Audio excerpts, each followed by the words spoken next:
A lot of American locations, once again, costing thousands of Americans their jobs because they are now investing $1.3 billion in guess who?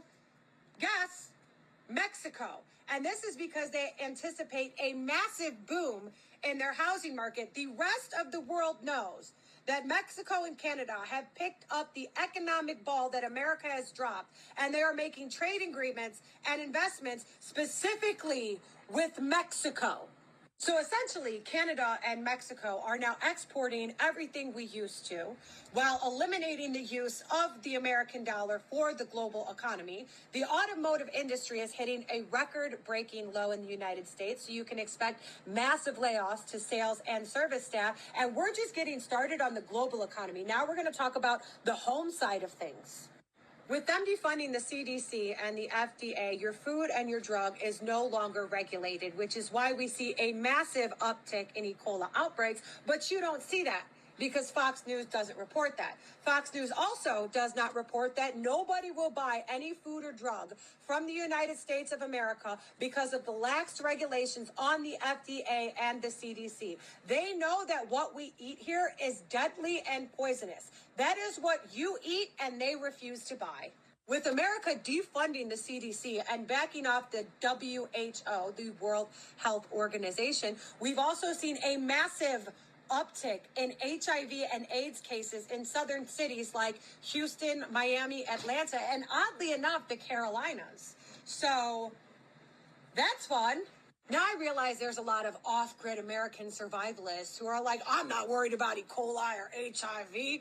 That doesn't bother me. Or the slow burn of diabetes and cancer doesn't affect you because you live off-grid. You should take a lot of comfort in the fact that the EPA has been completely defunded. That's right. The Environmental Protection Agency, which is responsible for making sure that big corporations in the United States don't poison the soil you grow your food in, the water you fish in, or the air you breathe. That no longer exists. So even you off-gridders aren't safe. Now, if you're just a regular American like I am, you should know that if you make less than $200,000 a year, which is 90% of the United States, you are going to pay more in taxes. Majority of Americans are going to see a $1,500 increase when they file next year.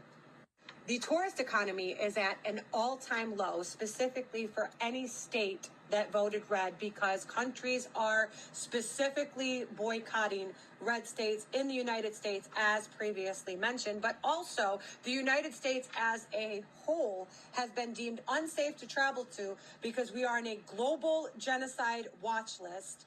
And a lot of countries are advising their citizens not to come to the United States specifically because of ICE kidnappings. And Vegas is a perfect example of that. It is a ghost town. They've already laid off majority of bellhops and valets. They've just announced massive layoffs, and most CEOs, CFOs, and COOs are now completely resigning from these monstrous Vegas hotels.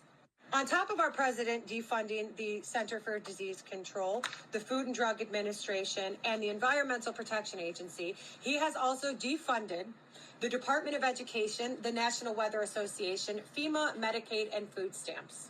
And this is what the kicker is, right? Everybody in the entire world, and I literally mean the entire fucking world, understands the concept of taxation. You tax everybody in this specific country, so you have a pool of resources to ensure that the people you tax have access to programs like free healthcare, like free education, like upgraded infrastructure, unemployment, and where applicable, bailouts for things like whiskey companies going under, automotive manufacturers, or unemployment for every single fucking state.